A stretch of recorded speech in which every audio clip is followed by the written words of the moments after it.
I think it was Yogi Berra who said, I'm paraphrasing, that predicting is a risky business, especially if it's about the future. So to deal both with Armageddon and prophecies of the return is a difficult and serious subject. And when I started writing my books, which began for almost 40 years ago, the first book was titled The 12th Planet.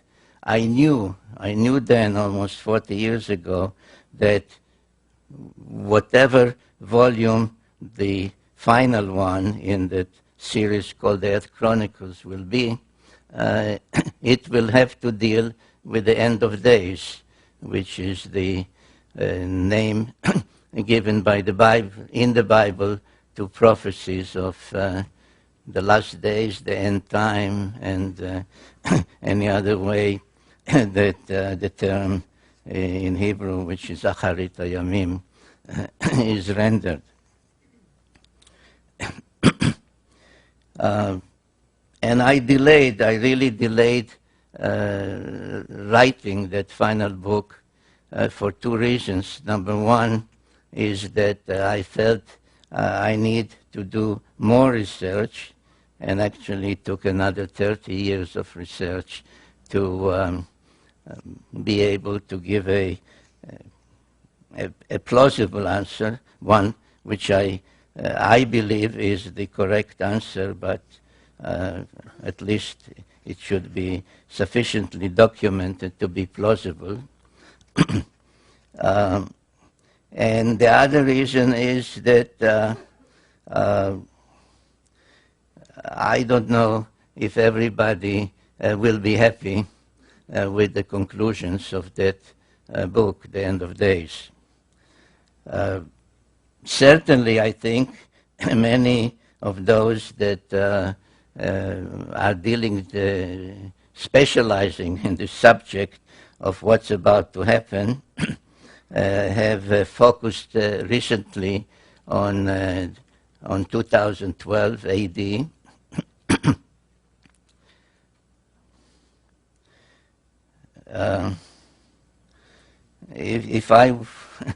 If I wanted to be nasty, which maybe I should be, is I can tell you right off that the only thing certain about 2012 that there'll be another presidential election then, and that no matter who you vote for this time, you will say, let's get rid of the BAM.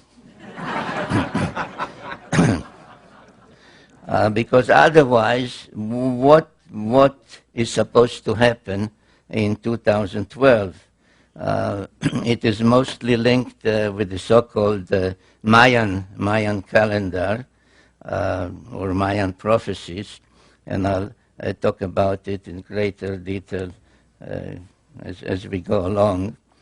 But as I understand what others are saying, is that it is a time that something, the present, the past will come to an end, and something will happen. And when you are pressing those others who specialize in 2012, and you ask them what will happen, they say, well, there's a planet. There's a planet that makes some great orbit and periodically comes to our vicinity, and at that time it causes all kinds of havoc. And in connection or in response to such kinds of prophecies, my answer is that to remind the audience that the same claims were made in regard, I don't know why, but in regard to 2003, and that's when the planet, the unknown planet, Planet X, will arrive, and do all kinds of unpleasant things to us, or maybe good things. And if you will recall, the same kind of prophecies were connected with the millennium, the year 2000.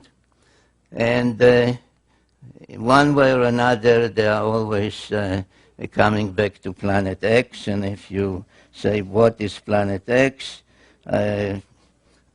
Oh, that is the planet about which this guy Sitchin has been writing. So what is this Planet X, and when really is it supposed to come back to our vicinity, and what is supposed to happen when it does? I started to write about it, as many of you may know, in my first book, The 12th Planet. It took me more than 30 years to research that material for that book. It was published the first time in 1976. The English, not hardcover, it's softcover, but the paperback edition, which is still selling everywhere, had about 50 printings by now, which is a record for the publishers. The book has been translated into some 24 languages, and I can share with you a personal irritation, and that is that one recent night I was awakened from a sleep which is not easy for me lately to fall asleep, and the phone, which is also a fax machine, rang around 12:30 a.m. And when I checked who is trying to reach me at this time, a fax from Hanoi that the publisher in Vietnam wants to translate into Vietnamese the 12th planet. And though, it's been translated by now to almost any language you can think of, I was thinking to myself, somebody in Vietnam, in Hanoi, after all that that place means to us, this is really something. Now what I did in the 12th planet, and maybe that is the reason for its success and for its still being so powerfully around, is that I brought to life a civilization that was hardly known before, and that is the Sumerian civilization. I find it, although now more and more I find in articles, in other books, etc., reference to the Sumerian civilization, to the Sumerians, I find that it's still easier for even those who deal with that, like museums, to say Babylonian. For example, there is now in Europe an exhibit from ancient Mesopotamia where 3 museums, the one in London, in Paris, and in Berlin, have combined to put together some of their objects and show them in each one of the 3 places. And they refer to it as the Babylonian exhibit. So almost 40 years ago, when I or anybody else would say to somebody, well, the Sumerian civilization, you would get some kind of a blank look, the Sumerian, what are you talking about? So I brought to life the Sumerian civilization, which was really a most amazing civilization. It blossomed out in what is now southern Iraq, in that part of the world, This is the ancient Near East. This is the Mediterranean Sea, the Red Sea, Egypt, Assyria, Turkey, which was the Hittites then, etc. So about 6,000 years ago, an incredible civilization appeared there, and all those that deal with it use such words as suddenly, unexpectedly, out of nowhere, because there was no gradual or any kind of precedential civilization that you had this and this and this, and this was a higher level, a higher stage. Suddenly, from what we may call primitive, though they were not primitive people, but they were farmers, hunters, etc. But suddenly there appeared cities, high-rise buildings, societal organization, kings, priests, codes of law, literature, art, music, musical instruments, all of that within a very short period, appeared about 6,000 years ago. And I sometimes find it necessary to ask people to stop for a minute and think, what is 6,000 years? So we are about 2,000 years removed from the time of Jesus. Now, that time was about 2,000 years removed from the time of Abraham. And then add to that another 2,000 years, and that's where we are talking about, where this great civilization appeared so suddenly.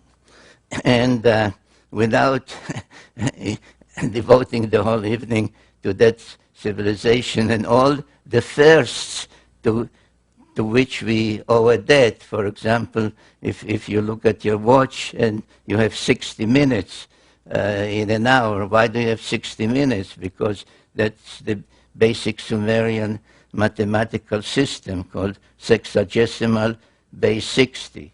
They went from 1 to 60, and then like we go from 1 to 100 and 101, then they went from 1 to 60 and then 61, so there was base 60. A circle has 360 degrees. Why? Because it is 60 times 6. Indeed, the whole Sumerian mathematical system was based on that. 6 times 10 times 6 times 10, etc. So you had 6 and 60 and 360 and 3,600 and so on and so forth, up to very high numbers in going. Some tablets were found starting with mathematical tables with 2,196,000 and tables of divisions from that. So the legacy of Sumer, be it in the first wheel and so on and so forth, is really incredible. So, but I want to mention tonight at least three of their firsts. One is writing. And they developed a writing system called cuneiform, where the scribe using a stylus would make wedge-like symbols or indentations in wet clay, which when it dried would become a permanent record. I don't have a sample of a tablet with me, but let's say that this is a clay tablet, and I once held up a copy of my book, not this one, this is a DVD, and I said, which one of the two do you think would last another 1,000 years? The printed book or the clay tablet? And the answer is the clay tablet. So we have writing which of course meant a language and grammar and literature and epic tales and lullabies were written down, recipes.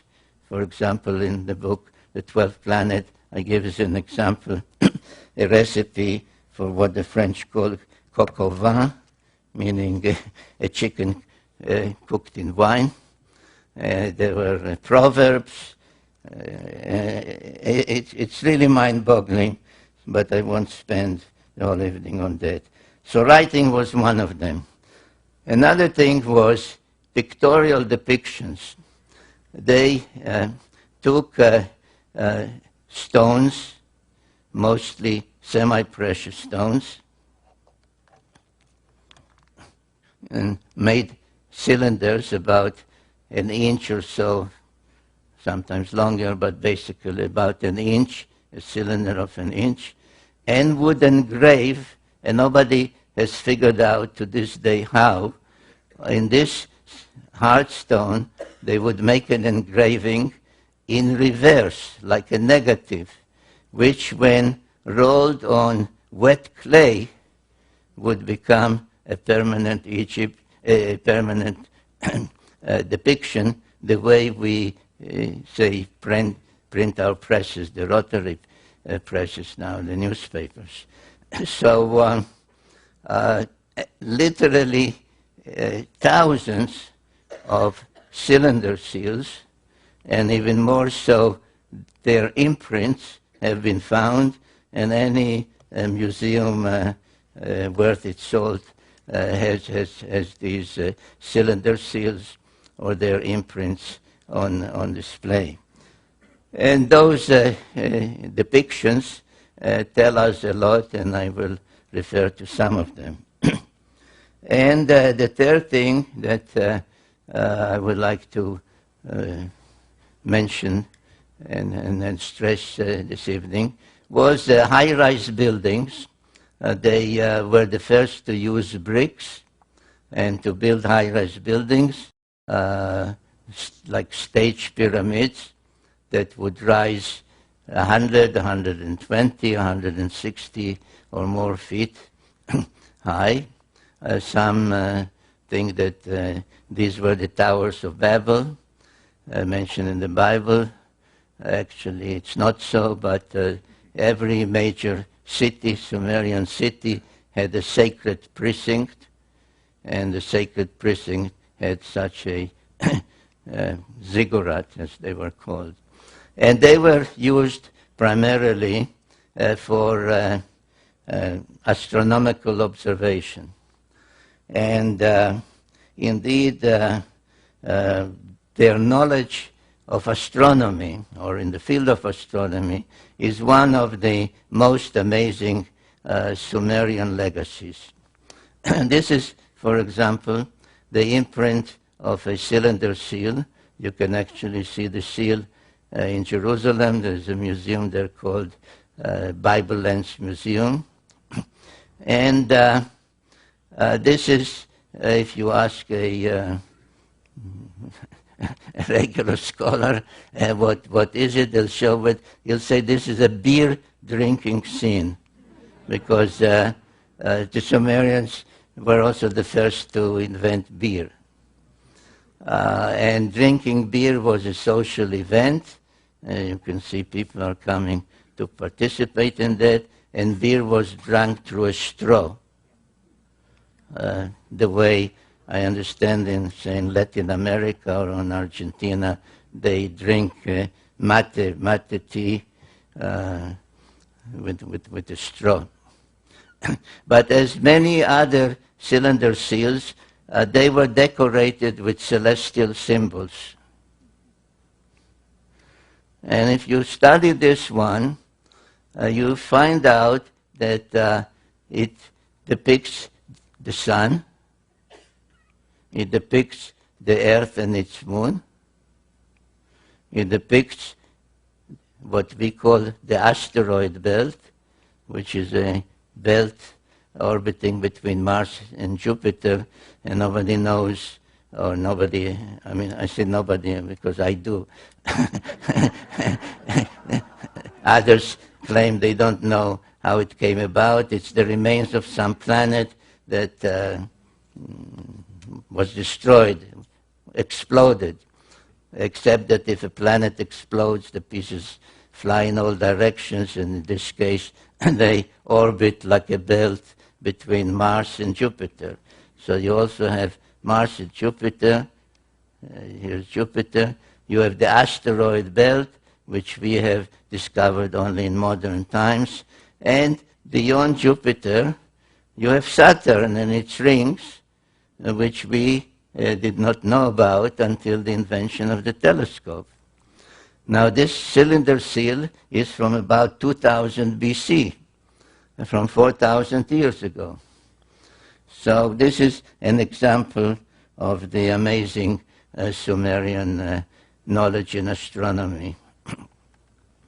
But there is even one more amazing cylinder seal, which caused quite an uproar at the museum where it's kept. It's in a museum in Berlin at the time when I came across its existence. It was East Berlin, but they cooperated with me. They sent me a photograph.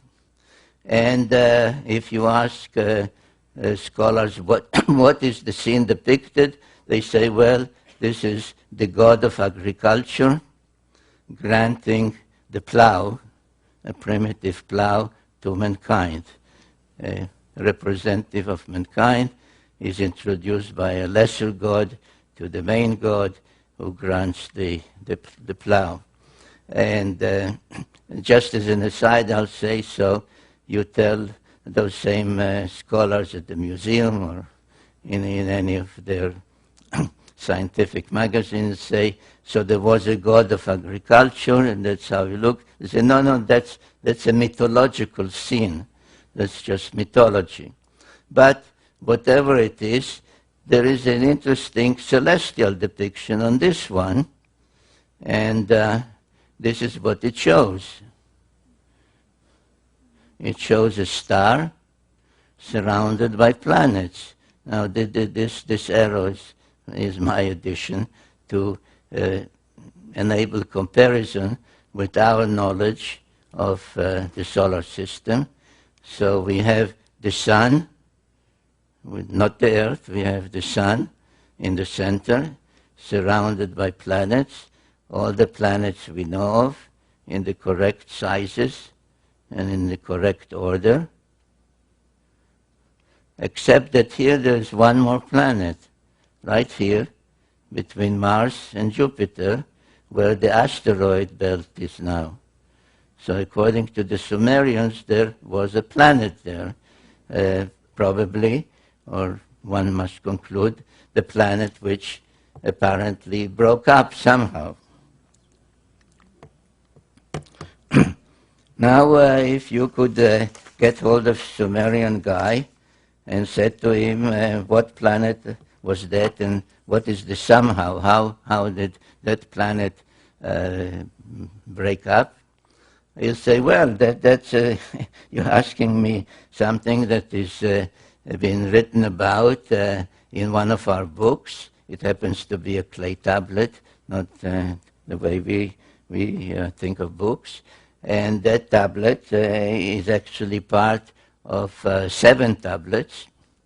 And once they were discovered in a library in northern Mesopotamia, in an ancient library in northern Mesopotamia, and the contents of that story on those tablets was deciphered.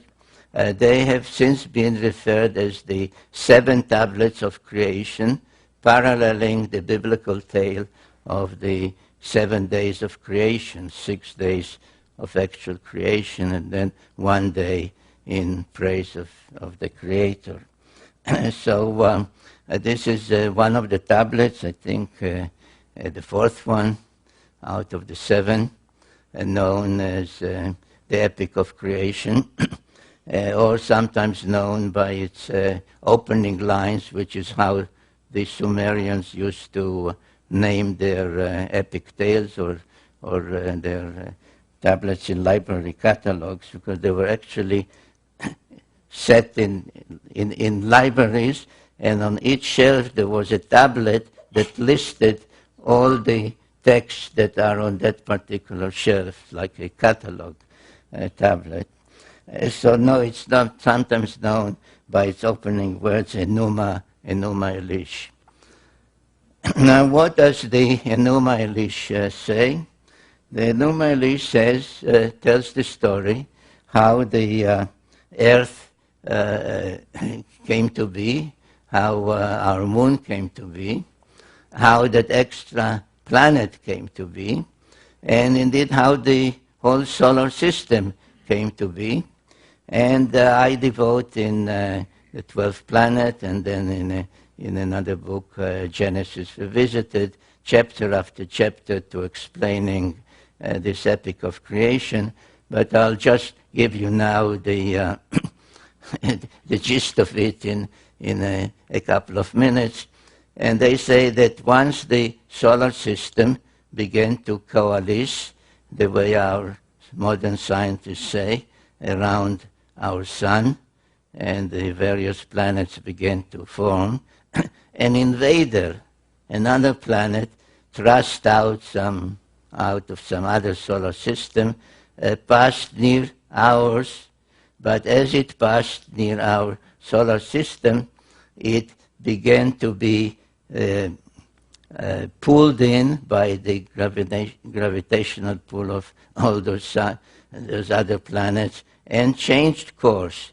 Now you will notice an interesting thing, that while all the other planets rotate in one direction, which is counterclockwise, as we say, this one orbits in the opposite direction, which being unusual is called retrograde.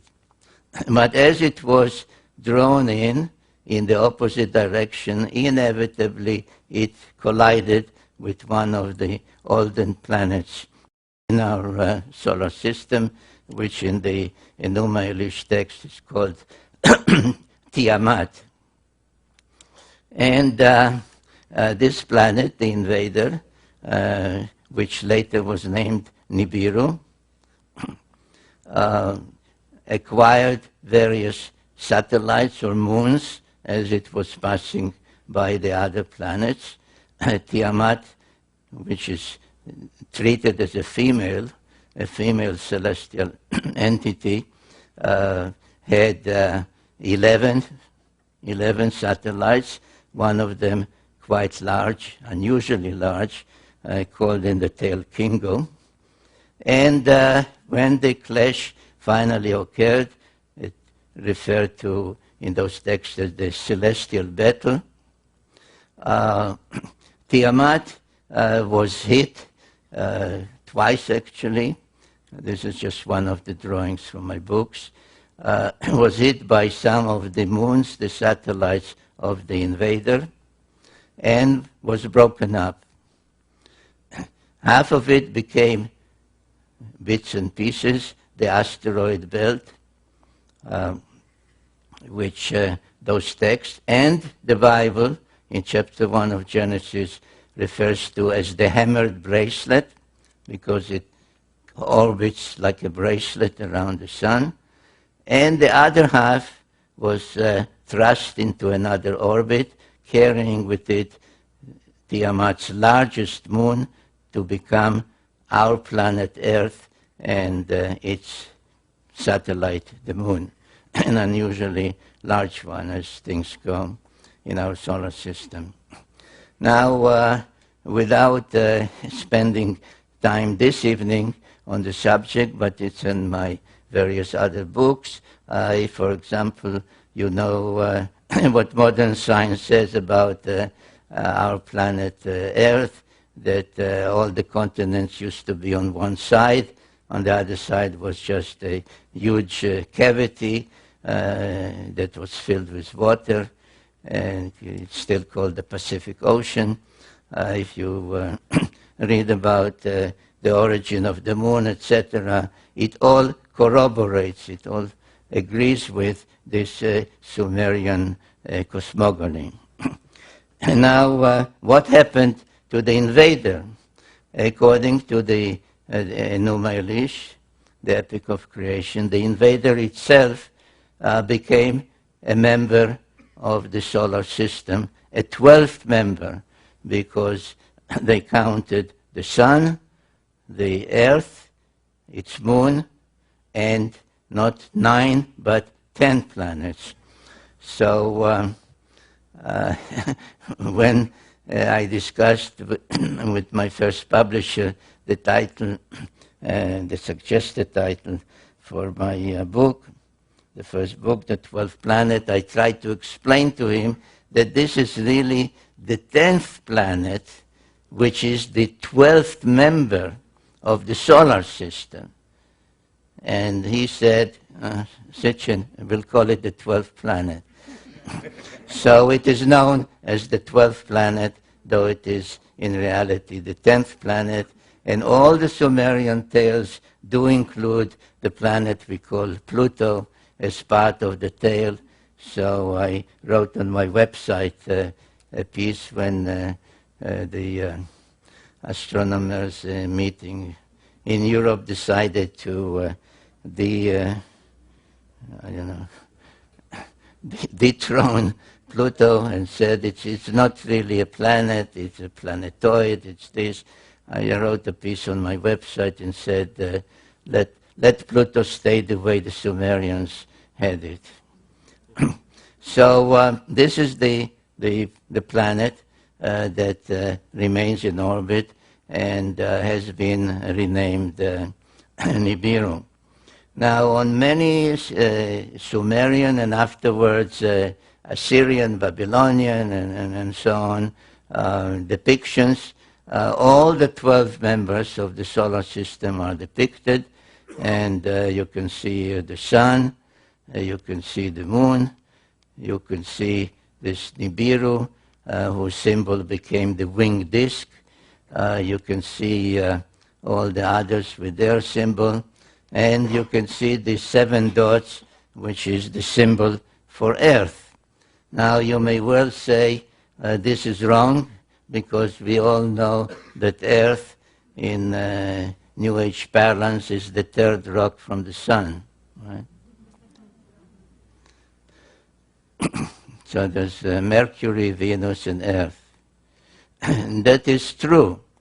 But if the Sumerian incredible knowledge was given them, was not acquired by them from their own observations without telescopes and all other modern equipment, if it was given them by somebody, let's assume for the moment, coming in from outside the solar system towards Earth, then they would say Pluto is the first. And then there's Neptune and Uranus. And then there's Saturn and Jupiter. And Mars would be the 6th planet. And Earth would be the 7th planet. So Earth is quite correctly depicted by the symbol of the 7 dots, the number 7.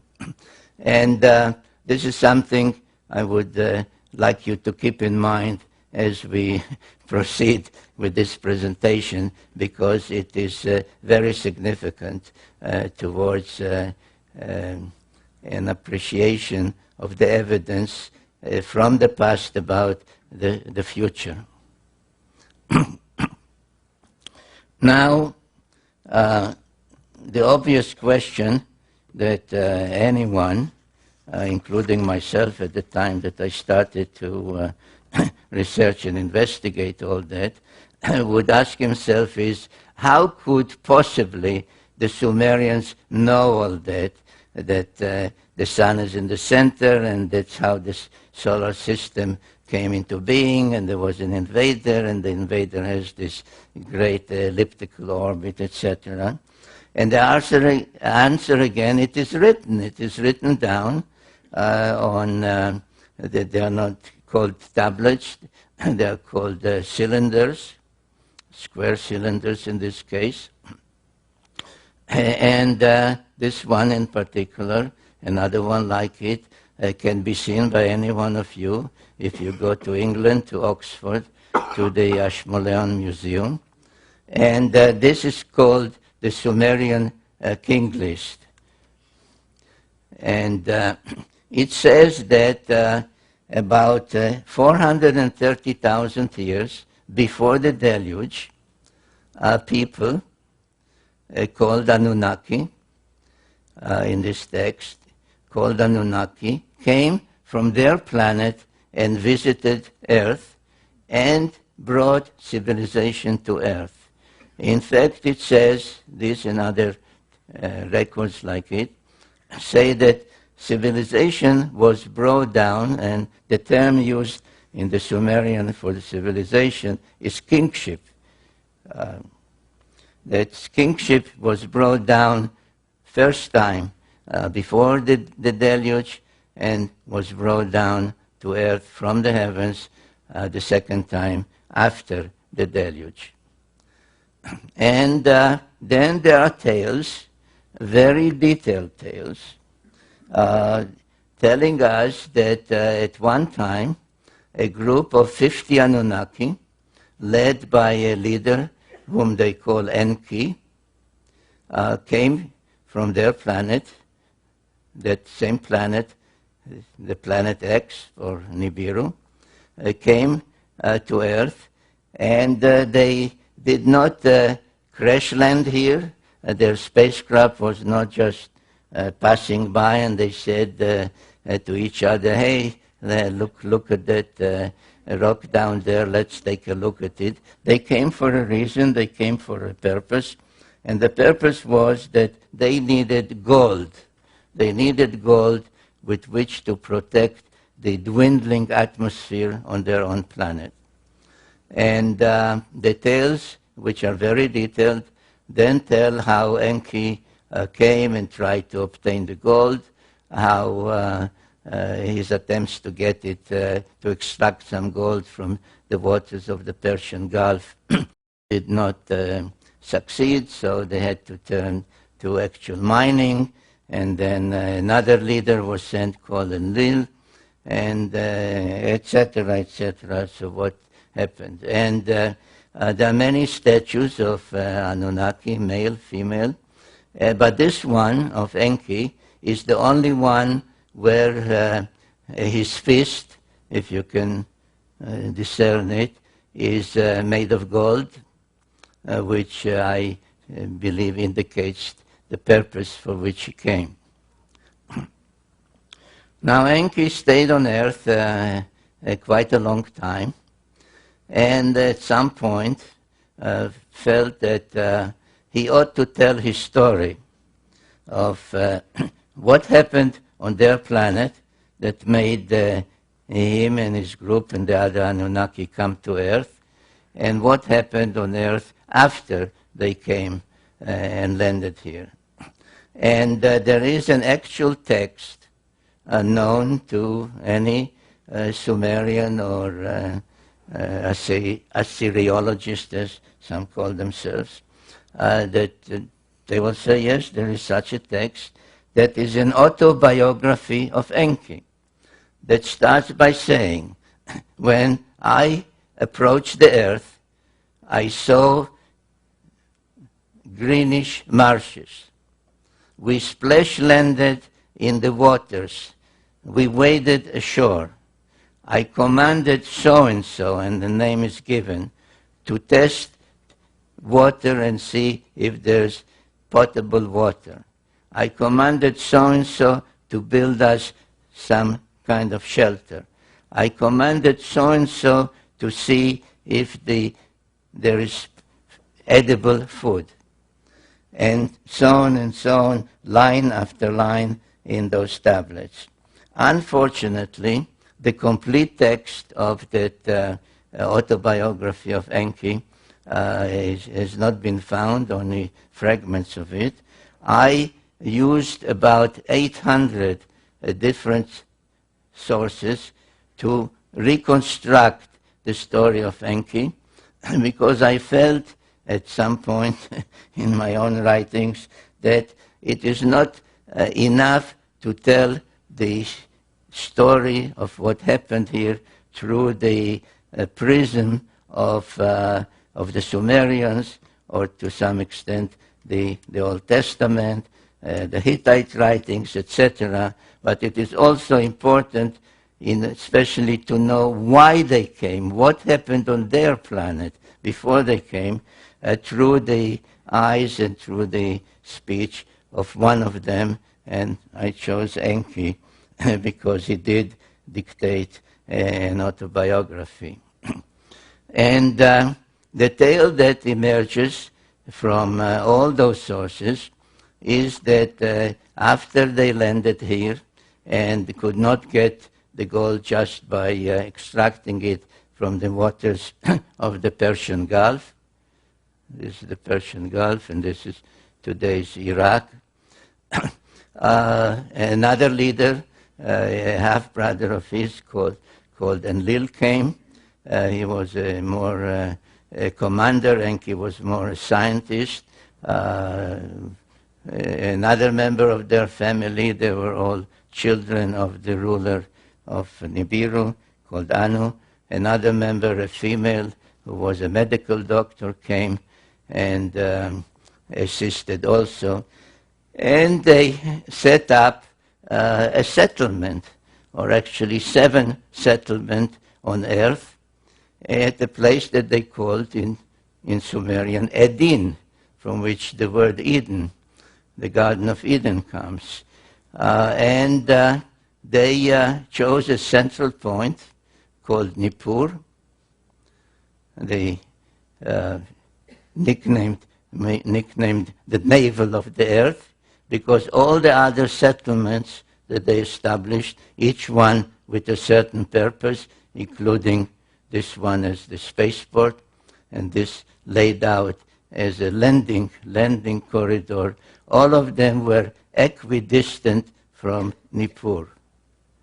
So Nippur was the central city, the site where Enlil had his headquarters, and some of the texts even describe what was at his headquarters, and there was a particular place there called the Duranki, with all kinds of humming equipment that controlled the space flights and gave information about orbits, etc. And Duranki literally means the bond heaven-earth, the thing that links heaven, their own planet in this great orbit, and their settlements on earth. So this is what they established, and as I said, at some point the idea of extracting gold from the waters didn't work. They had to go and do it the hard way. So they kept coming in groups of 50 until there were some 600 of them on Earth, and they used Mars as a way station on which 300 of them were stationed. The numbers are given in those texts. But most of those on Earth, those Anunnaki, were assigned to mining gold in East Africa. And there are several texts, and in particular one known as the Atrahasis epic, that describe a time or an event where those working in the mines mutinied. And they said, no more. This is not the kind of work that we can do. We are astronauts. We are supposed to man spacecraft, not to work deep in the earth. And there was a mutiny, and there was great consternation among the leadership what to do. And then the same Enki, who was a scientist, said, we don't have to abandon our efforts to obtain the gold on which our own survival on our planet depends, because we have to protect our dwindling atmosphere with a shield of gold particles. Because there exists on Earth, already exists on Earth, a being which is in many ways similar to us. And all we have to do, and those are quotes from his words in his autobiography, all we have to do is put our mark on it, our genetic mark, and thereby raise that being more to our level so that it could follow our commands, understand our language, and do the work for us.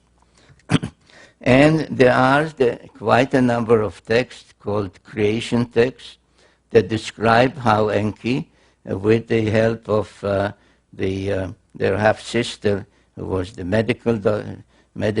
chief medical officer, through trial and error, kept trying to combine their genes with the genes of the being that they found on Earth, which we may call Homo erectus, if we wish, and finally succeeded in bringing about what was called in those texts the perfect model. And it so happens that there is a cylinder seal, about 4,000 years old, showing this goddess, her name was Ninmah, raising the newborn model men, Lulu Amelun, as they called him, and she shouted, and these are words in those texts, "My hands have made it." And that is, ladies and gentlemen, how we came about. This is the long story, which I gave you as briefly as I could, of what the Bible says in chapters 2 and others of Genesis, that a group called the Elohim, which is a plural term, literally meaning the lofty ones, translated God, said to each other, "Let us," in the plural, "let us fashion the Adam." Adam comes from Adamah, which is earth, so Adam, literally earthling.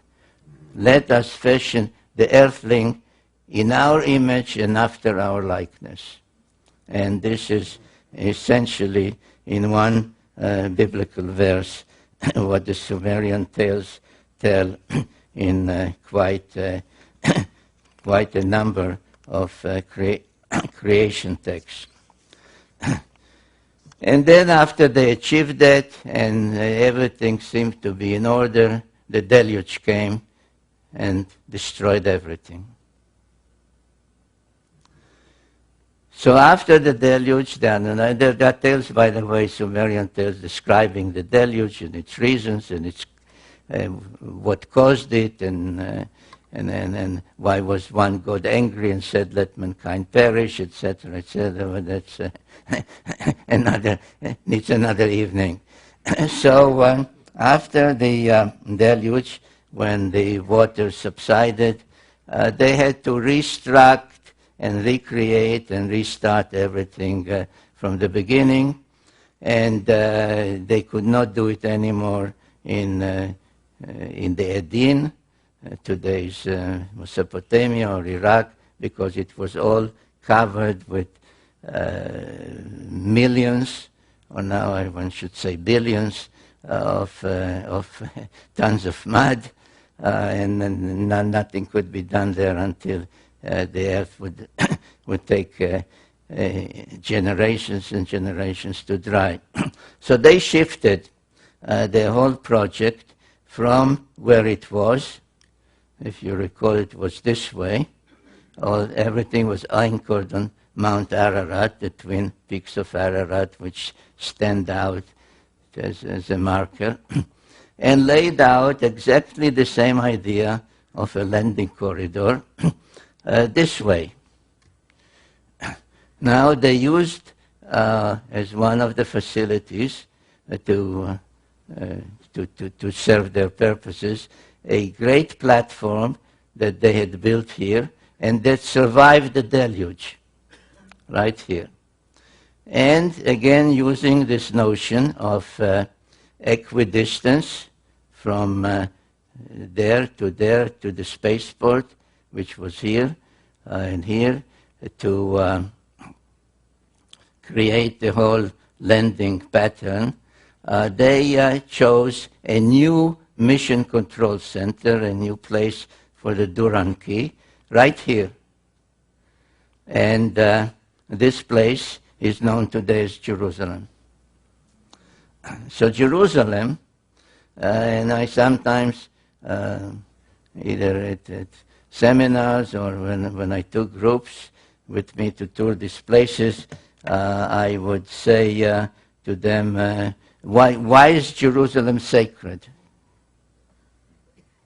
I say, well, it is sacred to Muslims because the tale is that Muhammad was taken from Mecca or Medina one night on a winged horse and brought to Jerusalem, and there he was taken aloft and visited heaven for one night. So that's. But why was Muhammad taken to Jerusalem? Why wasn't he lifted just from Mecca or Medina? Well, because that place was already known as a sacred place, because the Christians believed that that's where Jesus preached and was crucified, etc. So I said, so why was Jesus crucified in Jerusalem? He was born in Bethlehem. He came from Nazareth. Why Jerusalem? Well, because that's where the temple was. The Jewish temple, the Temple of Solomon. So why was the Temple of Solomon there? Well, people don't know. So I tell them, well, it was there because the same Anunnaki who had this pattern and had Nippur as the navel of the earth and mission control center before the deluge, set up this layout and made Jerusalem Mission Control Center after the deluge. And equidistant from it is the spaceport and twin peaks, emulating the twin peaks of Ararat. Twin peaks are here in the Sinai Peninsula, and twin peaks, artificial ones, because there were no mountains there. So they built two mountains known as the Giza pyramids. Now, things did not go so well after the reconstruction and the setting up of the alternate mission control center. The Anunnaki, who, according to the tales by Enki and others, were engaged in almost constant wars on their planet, had at the time a leader called Anu, but he was actually a usurper. He usurped the throne. And under the Sumerian sexagesimal system of 6 times 10, 60, etc., he ranked as the top rank 60. And his successor was a son called Enlil, who was given the rank 50. But Enlil was not the firstborn son. It was Ea, or Enki, as previously known as Ea, Enki, who was really the rightful successor, but he was demoted to rank 40, and so on. So there was a pantheon of 12, matching the 12 members of the solar system, and matching other 12 without belaboring it, 12 months of the year, 12 tribes of Israel, 12 disciples of Jesus, and so on. So 12 was a celestial number. So the relationships were such that the conflict was almost inevitable, especially since it had a lot to do of who was mothered by whom, who was the father, who was the mother, if this one was also the son of Anu and Antu, then he was this rank, but if this one was only the son of this one, but not this queen, he had another rank. So the relationship was quite confused and convoluted and leading to conflict, which soon appeared on Earth. And one of the events that took place, relatively too many years after the establishment of that great pattern of landing pattern in Jerusalem and the Space Force, etc., and the two artificial mountains in Egypt, was that wars broke out. And the first war that I named in my book, The Wars of Gods and Men, the Pyramid Wars, because there was a series of them, had to do with these facilities, because in the Great Pyramid, one of the two especially, which is the only one that has an ascending passage and chambers, all the others have just a descending passage, they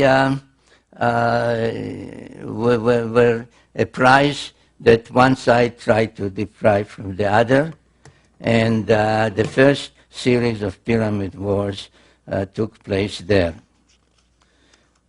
In that particular war, the two main protagonists were the main son of Enlil, called Ninurta, and the main son of Enki, called Marduk.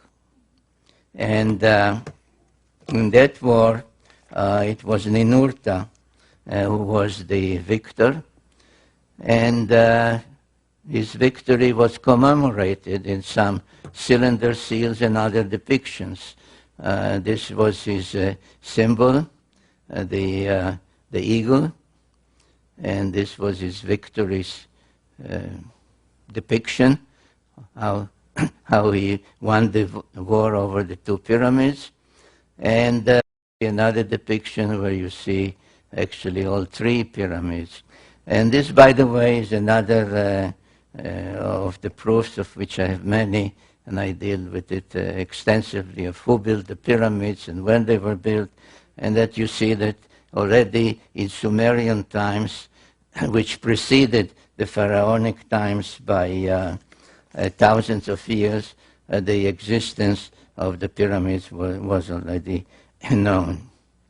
Around 2900 BC, a Sumerian king called Gilgamesh went in search of immortality. Now, the whole business of immortality doesn't really exist, because all the tales tell us that these so-called gods, the Anunnaki, were both born and died. And there are tales about both birth and death. But it is all relative. That's why the Greeks called the gods, they borrowed the Sumerian pantheon, they called them the immortals. But it was only a difference in what a year is. If the Anunnaki come from a planet whose orbit is about 3,600 of our years, to them it is 1 year. If you would ask an Anunnaki, how old are you? He'll say, whatever, I'm 20 years old, which means my planet, Nibiru, made 20 rounds around the sun. If you ask somebody here, so we won't ask people for their ages, of course, but you ask, how old are you? And he'll answer, it means my planet, where I grew up, to which I genetically belong, made X number of orbits around the sun. That's a year. So, but anyway, Gilgamesh was the son of a goddess. And he came to his mother, and he actually was not only a demigod, but he was two-thirds divine, because his mother, not his father, his mother was a god, a goddess. And he said, if I'm two-thirds divine, two-thirds Anunnaki genetically, why should I die like a mortal? And she said to him, you're right, but in order to attain our longevity, you have to go and be on our planet. So he went in search of immortality, and the Epic of Gilgamesh is a well-known literary work from antiquity, translated in antiquity already in many of those ancient languages. Now, where did Gilgamesh go in search of immortality? He had to go to places from which he would be taken aloft to the planet of the gods. So if you remember this design, this is what I showed you. This is Jerusalem, which is only mission control center. He had, and this one, where is it? This one was destroyed in the pyramid wars. So he had two places to go. One was the great platform in the mountains here, and one was the spaceport itself. And so around 2900 BC, almost 5,000 years ago, he went in search of a place to be taken aloft and join the gods on their planet. Now the first one that I showed you, this one, is in the mountains of Lebanon. The great cedar forest there is depicted and described in detail in the epic tale of Gilgamesh. And the text says that he witnessed on the night before he entered or tried to enter the place, he saw a rocket launched. And lo and behold, archaeologists have discovered a Phoenician coin from a place not far from there that shows the great platform and a rocket ship on a podium. So it did exist. Now that place still exists and can be visited. I went there at some risk. I would not advise you to go at this time because it's the headquarters of the Hezbollah in Lebanon. But the place is called Baalbek, and there is there a vast stone platform of about 500,000 square feet.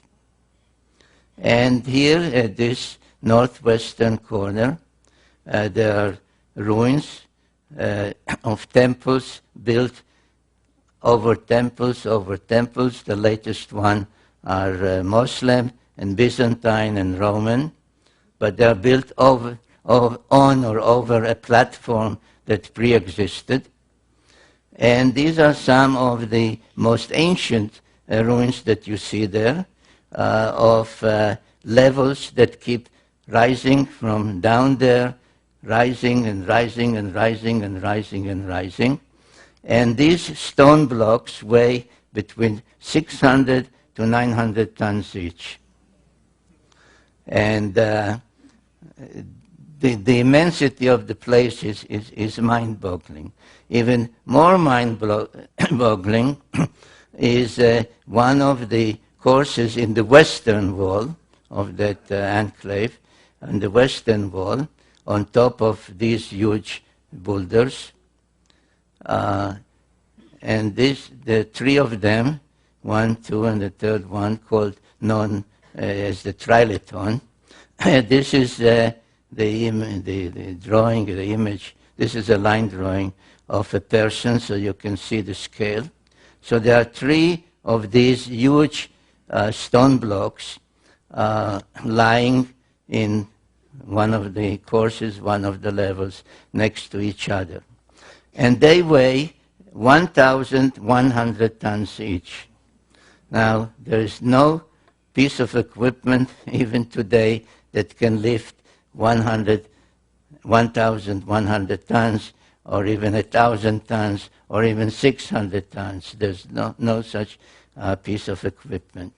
Yet, and this is a photograph, by the way, I think, can you see that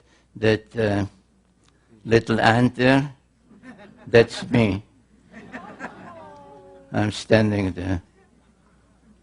And this is one, the first trilithon, and then there are two more. Now we know where they came from, because about 1.5 miles away, there is the quarry from which those stone blocks were cut and lifted and brought. And one of them is unfinished. So right here it's still part of the native rock, and this part has been already cut. And again, this is me there. So you can see the size.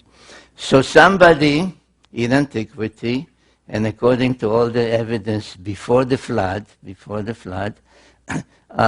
cut those stones and lifted them over 1.5 miles and put them there, not drop them on the ground, but put them exactly where they should be, where they belong.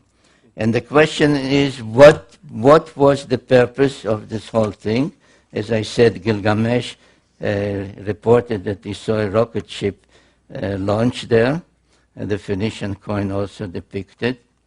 And it was only after I saw photographs of about a year ago, I think, of the Chinese launching their spacecraft for the first time. Now we are used to launch towers made of metal and so on, but this is also built out of some kind of stone. So I have no doubt that what we see there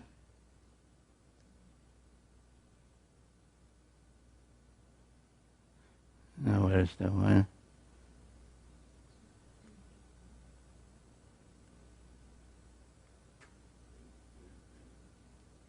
Right, because this is exactly the same thing as the Chinese have built, because this starts somewhere there and goes down and down and down and down to well below ground. So this was a launch site to which Gilgamesh went around 5,000 years ago in order to be lofted to the planet of the gods, Nibiru. But he failed. There's a whole tale that he had a companion, and they killed the sacred bull, the bull of heaven, and had to escape for their life. So it didn't work. So he didn't give up. He went to the other destination, which, if you recall a previous slide, was the spaceport in the Sinai Peninsula. And what was there we also know, because the Egyptian has depicted it, and this is a depiction found in the tomb of an Egyptian called Hui, who was the governor in ancient times of the Sinai Peninsula. And in his tomb, the burial chamber is surrounded on the walls with depictions of scenes from the lands where he was an official. And this is from the Sinai, and I think you can see that this is an underground silo, because you see the ground level with trees and giraffes, etc., and you see it multi-stage rocket ship and the command module sticking out from above ground. So this is what existed in the Sinai Peninsula. Oops, we go forward. Right. And again, like in the Sumerian tales, there are Egyptian texts. The collection is called the Book of the Dead, because the Egyptian pharaohs claimed that they have by being a pharaoh, they were divine, semi-divine, demigods, and had the right after they died, in an afterlife, to join the gods in an afterlife. So after they died, according to the Book of the Dead, they went on a simulated journey to the spaceport, to where the spacecraft or rocket ships are, and then to be taken aloft. And the Book of the Dead has many illustrations. This is just one of them that shows the 4 pilots that welcomed him aboard the spacecraft, one of the pharaohs. So there's no doubt that there too the facility for being taken aloft did exist. However, it does not exist anymore. Baalbek still exists in ruins, but the spaceport in the Sinai does not exist because in one of the next wars between the various clans of the Anunnaki, the Enlilites, the Enkiites, Ninurta, Marduk, etc., they resorted to the use of nuclear weapons. And the spaceport in the Sinai was a target. And you can see to this day 2 things. One is you can see the immense cavity to this day from space. This is a NASA photograph. And the crack in the peninsula is the result. And if you go there, which I did by myself and with a group, if you go there, you find, in that particular spot, you find in the middle of pure white limestone mountains. Everything is pure white. You see a huge field with broken, burnt, and totally blackened rocks. And one of the visits, I took samples. They were tested. There's possibly some radioactivity, but it's inconclusive. But in 2024, almost 4,000 years ago, the Anunnaki resorted to the use of nuclear weapons. There is a long text called the Era Epic, E-R-R-A, Epic, that describes the reasons, who did it, how they did it, what the number of nuclear weapons that were used in 2024. The unintended consequence of that was that a wind blowing from the Mediterranean brought what they called, in those texts, they're called lamentation texts, they called the evil wind that brought death to everything alive in Sumer. As the nuclear wind passed, reaching from the Sinai to Sumer, it did not destroy anything. The lamentation text lament that the stalls stand, but the animals that were there are all dead. The houses stand, but everybody who lived in the houses lies dead in the streets, on the roofs, etc. And that was the end of the great Sumerian civilization about 2024 BC. And in that one, unlike in the previous wars, where Ninurta, the son of Enlil, was the victor, Marduk, the son of Enki, was the victor, and that was the beginning of the rise of Babylon.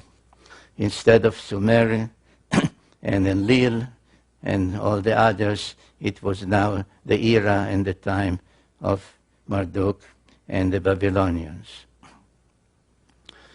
Now we are starting to leave ancient history, and we are starting, or I'm starting, to take you by the hand and lead you not only to the present, but also to the future.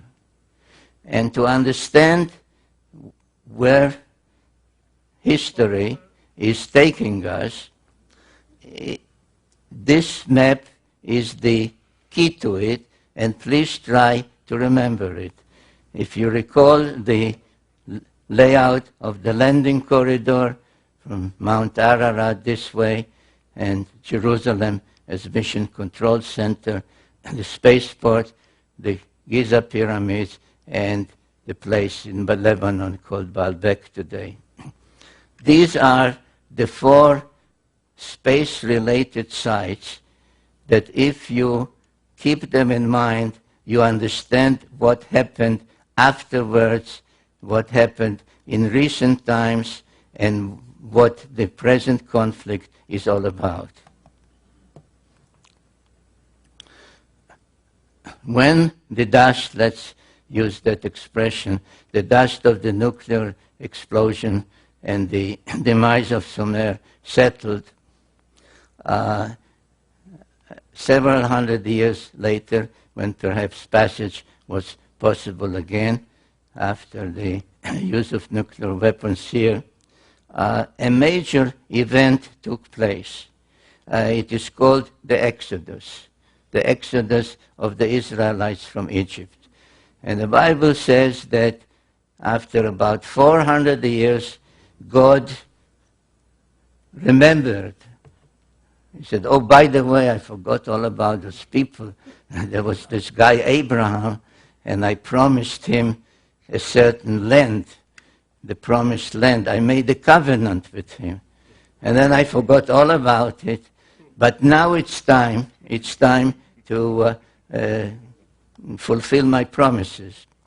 And the Israelites left Egypt, and I didn't write it yet in any of my books, but I can tell you now that if I ever do, I will tell you that the starting point of the Exodus was the Sphinx, because the Sphinx gazes precisely along the 30th parallel towards the spaceport. There was, of course, no more spaceport there, but the mountains remained, and the mountain which held the various facilities was there, and the Bible calls it Mount Sinai, the mount in the Sinai Peninsula, Hara Elohim, the mountain of the gods, of the Anunnaki. So they were sent here on this Exodus to resume the relationship, the commandments, etc., which required for them to proceed to accept all the moral teachings of the Sumerians. I think in my very first book, The 12th Planet, when I talk about the Sumerian law codes, I say everybody, most people know about the ancient law codes, Hammurabi, the Babylonian king. His law code, which is on a stone block in the Louvre in Paris, is a code of crime and punishment. It says, if you did this, that's your punishment.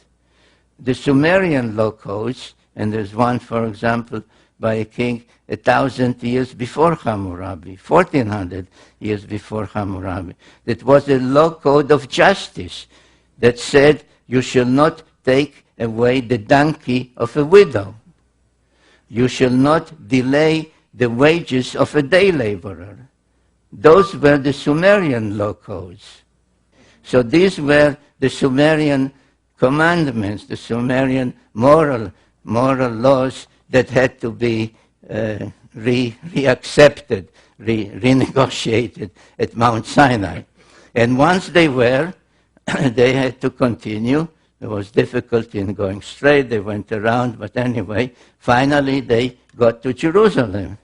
And what did they do once they got to Jerusalem? They built the temple to Yahweh on a platform that existed there. And if you have not done it yet, I urge you to go to Jerusalem, because along the Western Wall, this of course doesn't exist anymore. This is now replaced by a Muslim structure. Along this Western Wall, just as along the Western Wall in Baalbek, in the landing place of Gilgamesh, and this is an aerial photograph, This is the area that's called the Temple Mount. And this is where the temple stood, and the Holy of Holies and the Ark of the Covenant. Interestingly enough, that I noticed when I was there and when looking at the area, that there are trees everywhere, but not here. Nothing grows here. So this is the western wall, and an opening was made along the western wall after being blocked for thousands of years. And what was discovered there is mind-boggling, because in the same place, the western wall, as in the landing place where Gilgamesh went, there is a trilithon, not of 1,100,000 tons, but only 600 or 700 tons, 3 immense stone blocks lying one next to the other, just as there. And somewhere there, there is a sign that says that this is exactly where a tunnel leads to the Holy of Holies above the platform. This is another shot of the trilithon in Jerusalem. Now, when Yahweh, the God of the Bible, commanded David and then Solomon to build a temple exactly on a pre-existing platform, this is what he said. These are exact words in translation. And if I cannot read from this angle. Will anybody read out loud, please? Thus has said the Lord Yahweh, this Right. is Jerusalem. In the midst of the nations I placed her, and all the lands are in a circle round about her. Well, in the midst of the nations, in the center of the circles.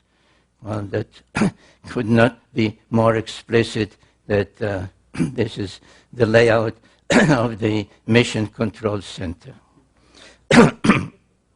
Now, at about the time that the Hebrews, the Israelites, were restoring the platform in Jerusalem, other things were happening in the adjoining countries, especially those countries that followed Marduk, the Babylonian one. In Babylonia, on cylinder seals, the sign of the cross began to appear.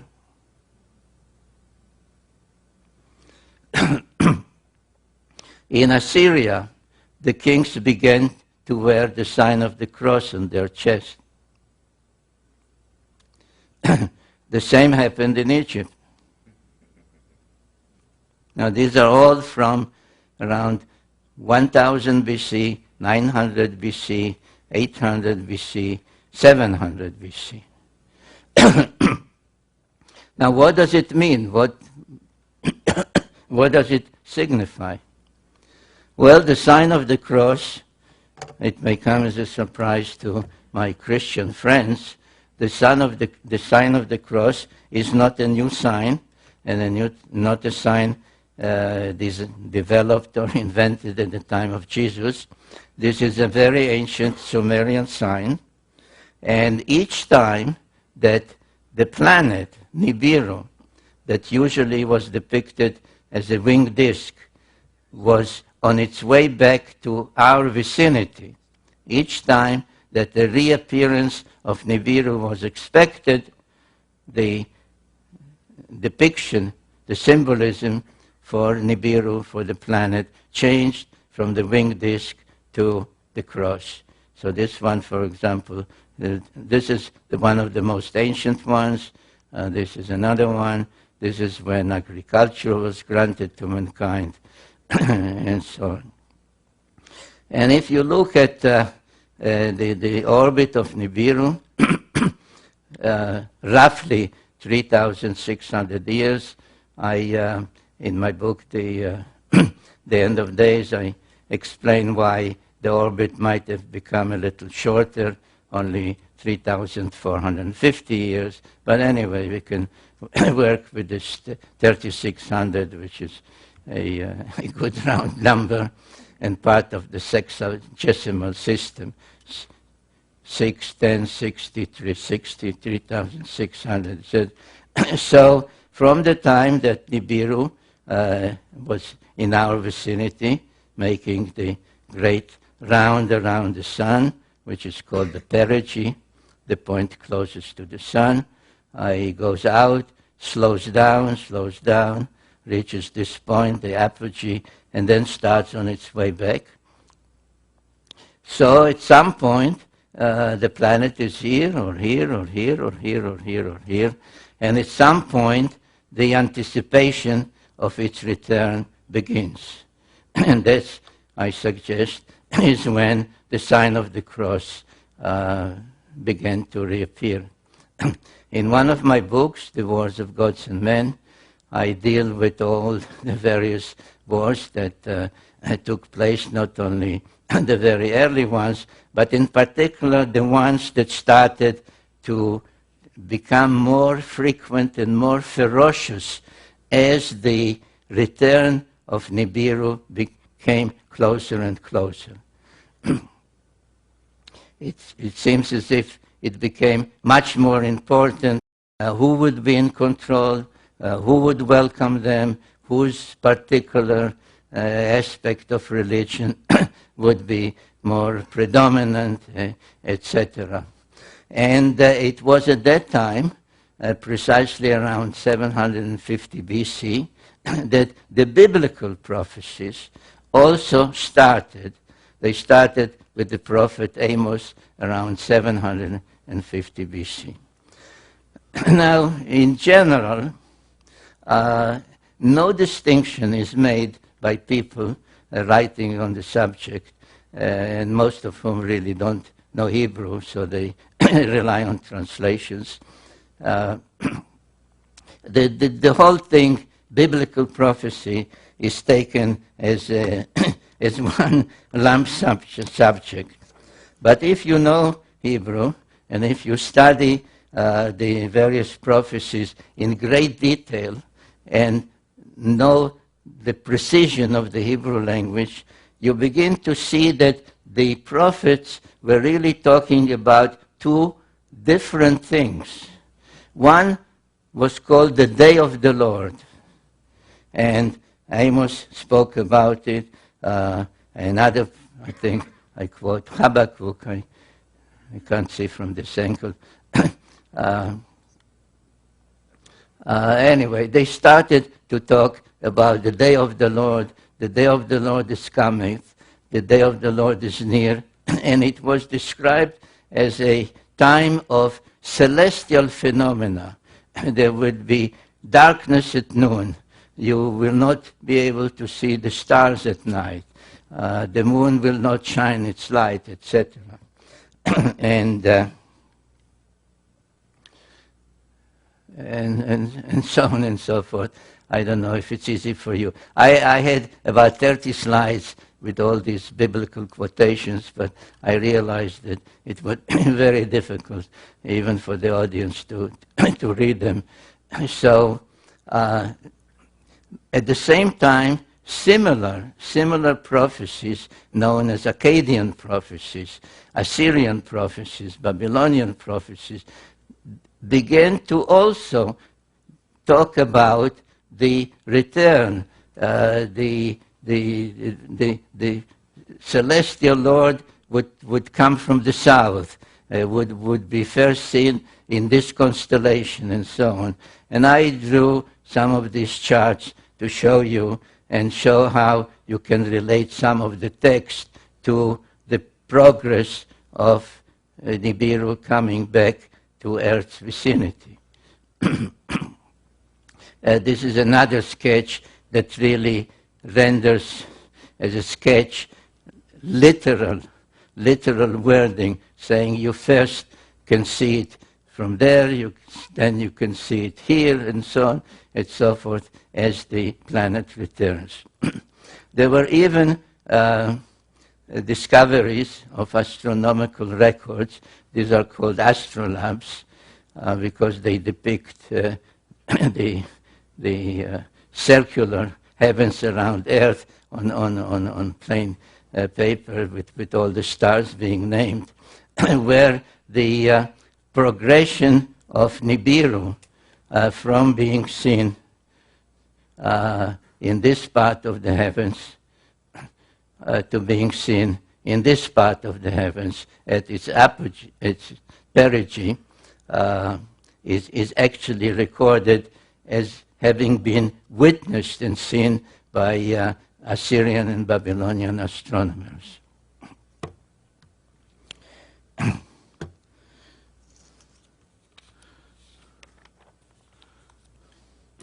Well, this is one of the texts accompanying one of the astrolabes. And as becomes obvious as you study all these texts, that the main feature they are talking about is a day of darkness, darkness at noon, the sun will not be seen, etc., which we can say they are really talking about the solar eclipse. And the Assyrian records, I think that's what I showed in the previous slide, talk about a darkness at noon and an eclipse at an unexpected time, because all these eclipses could be predicted. They had enough knowledge to predict solar eclipses, lunar eclipses, etc. So in exactly 556 BC, and this is a sketch, a sky map prepared by NASA, not by me. In 556, an unusual and unexpected eclipse, darkness at noon, took place. And it is my conclusion in the book, The End of Days, that is exactly when Nibiru last was near Earth and created that eclipse. So if you go back to the problem posed by 2012, and you say, well, 2012 is when Nibiru is expected to return and do this or do that, and be a good omen or bring harmful things, will be the apocalypse, the end. It does not work, because the last time that Nibiru was near Earth was 556 BC, and if it has an orbit of about 3,600, 3,400, 3,500 years, it ain't coming back in 2012.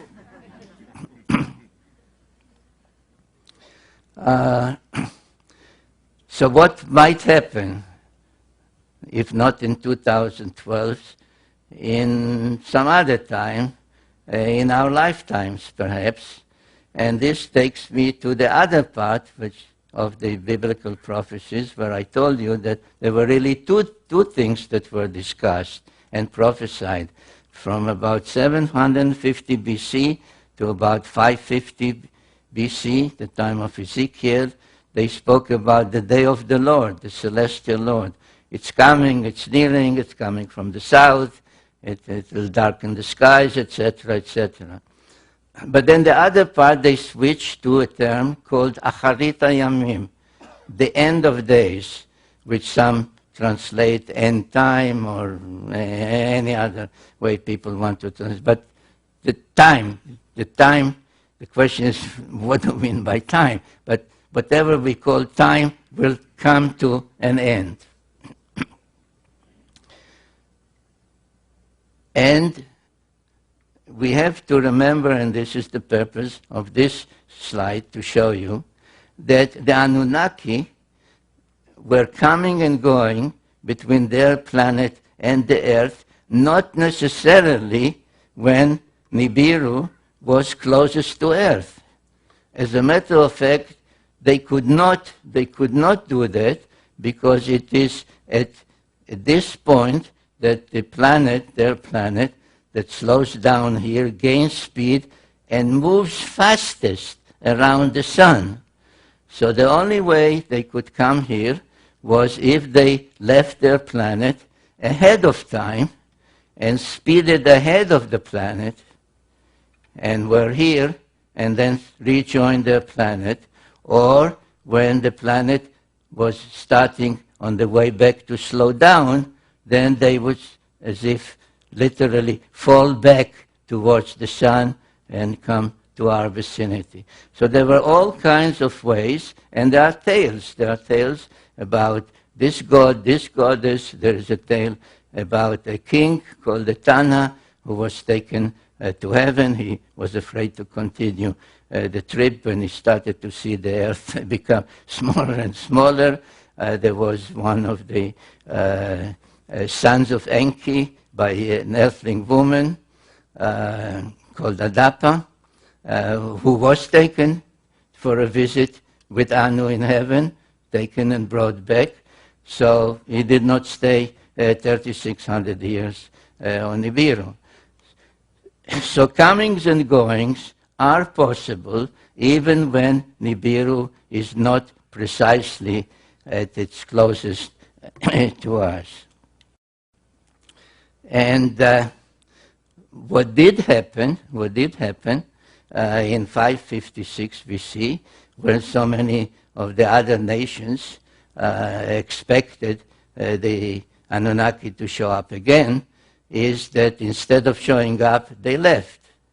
I don't have the slides here, and I'm not intending to spend more time because I'm way beyond my time already. But in the book, I suggest that the point of departure was the famous Nazca lines in South America.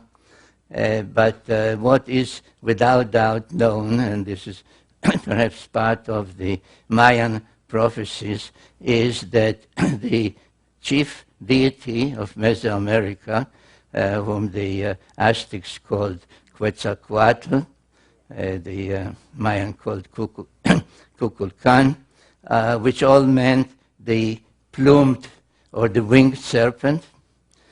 Before he left, he said, and this is written down, he said, "I will return, I promise to return."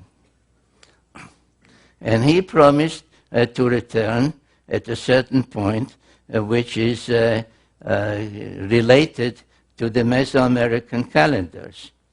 Now, the so-called Mayan calendar, where the whole business of 2012 appears, is really a calendar called the Long Count, which was started not by the Mayas, was started by the Olmecs, people from Africa who were brought over by Quetzalcoatl, that I identified as the Egyptian god Thoth, were brought over in 3113 BC.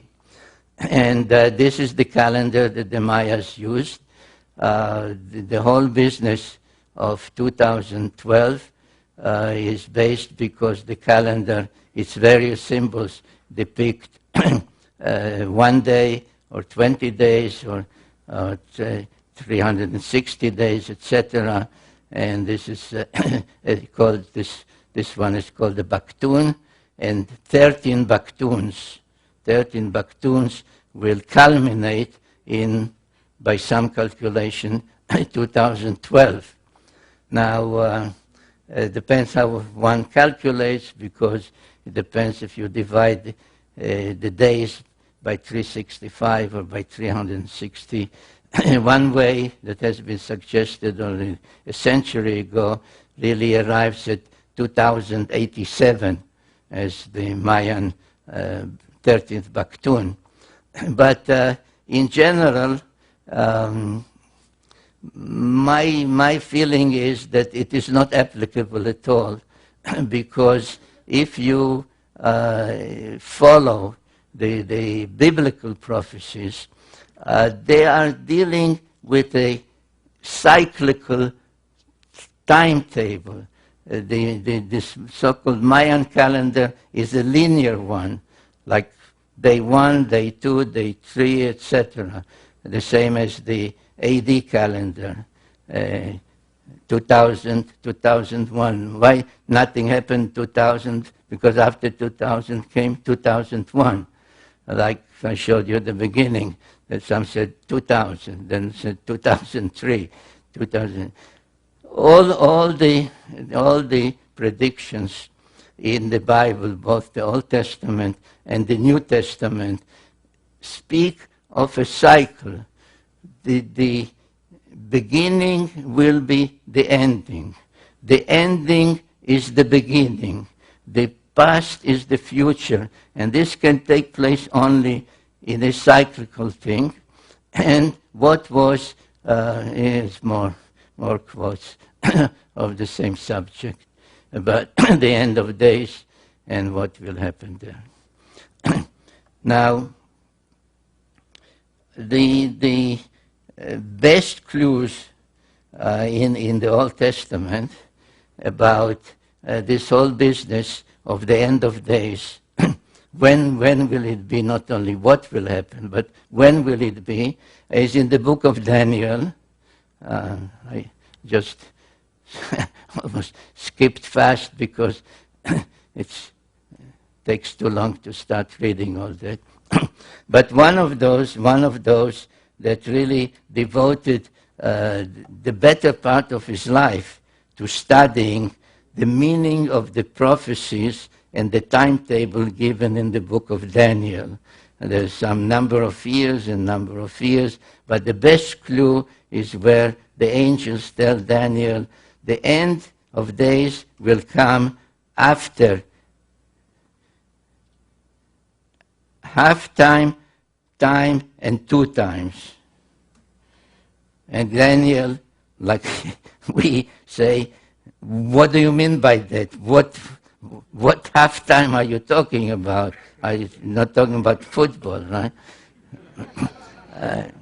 And he was left with no answer. So Sir Isaac Newton, who is known more about celestial orbits and such other things, spent most of his time delving into those prophecies and trying to calculate them. And a handwritten document by him came to light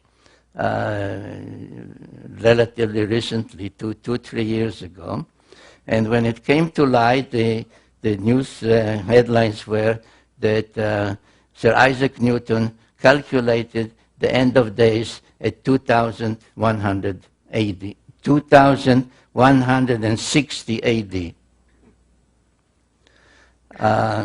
I was fortunate to be able to obtain a photocopy of that handwritten page, which is written front and back. In the book, The End of Days, I give what it says. I quote what it says. I do not show the photographs because I have no permission to do that. So you are now seeing, you are the first ones to see the photograph of the handwritten document by Sir Isaac Newton.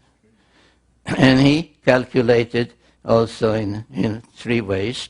And the number 2160 does indeed feature heavily in his calculations.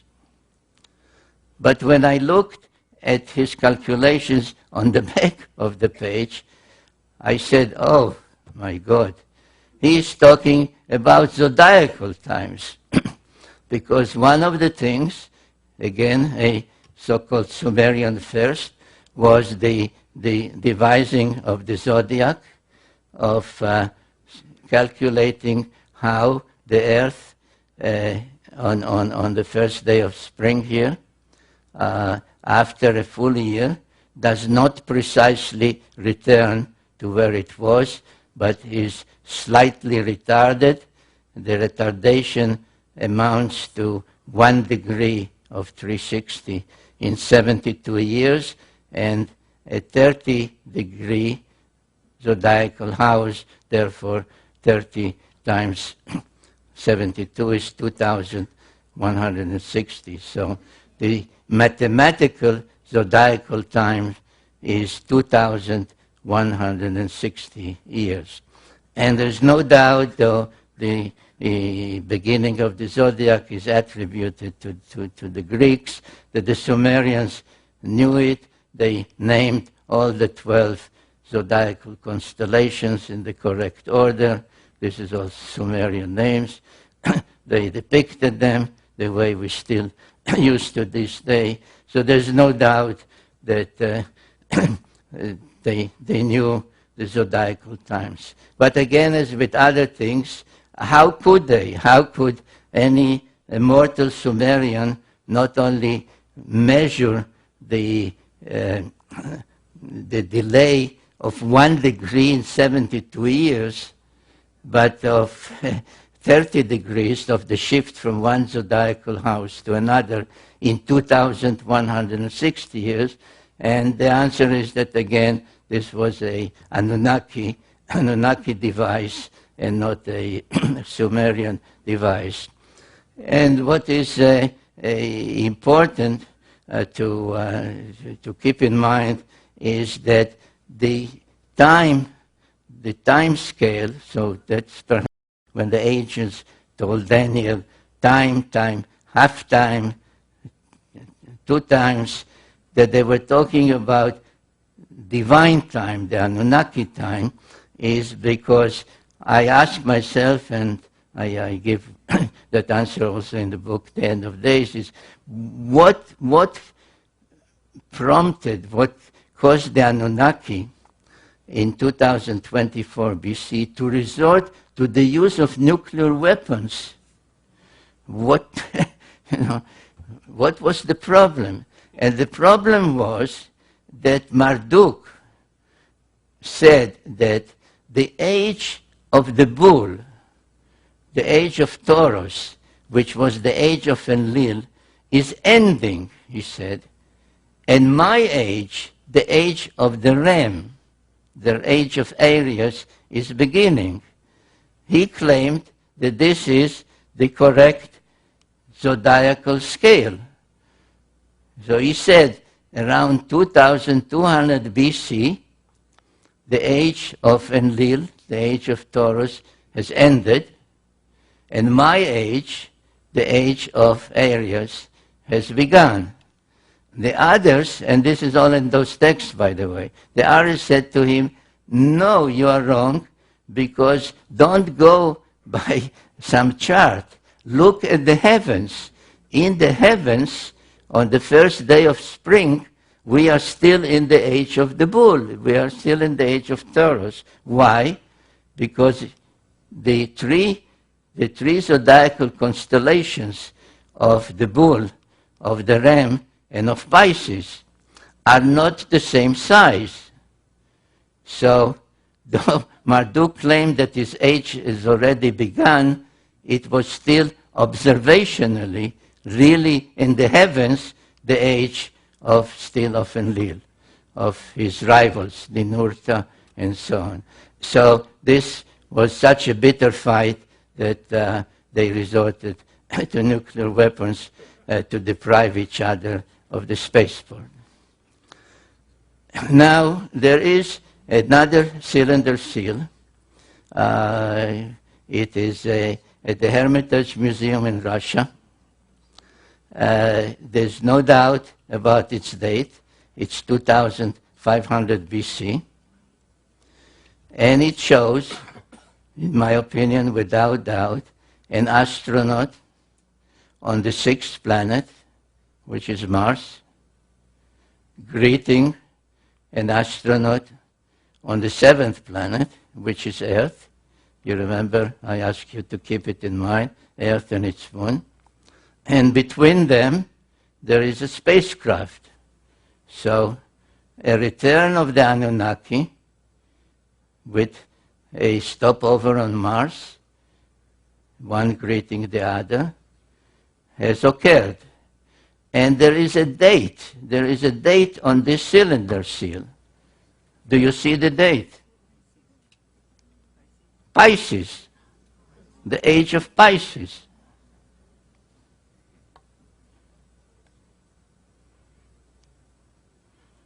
The age of Pisces.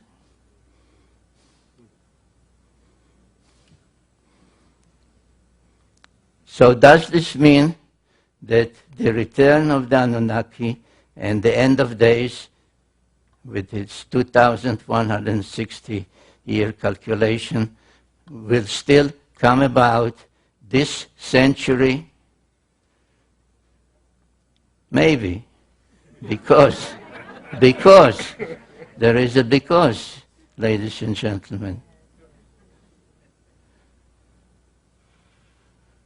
Because just at the place that, according to the New Testament, is called Armageddon, where the final war will take place, a mosaic floor in the first church ever built in the Holy Land, since the time of Jesus, has on its floor the sign of Pisces. This was discovered 2 or 3 years ago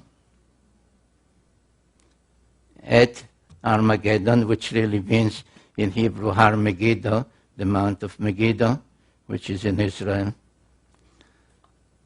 Now, are all these omens, or is it just a tale to tell you at ARE? I don't know. I believe that these are omens.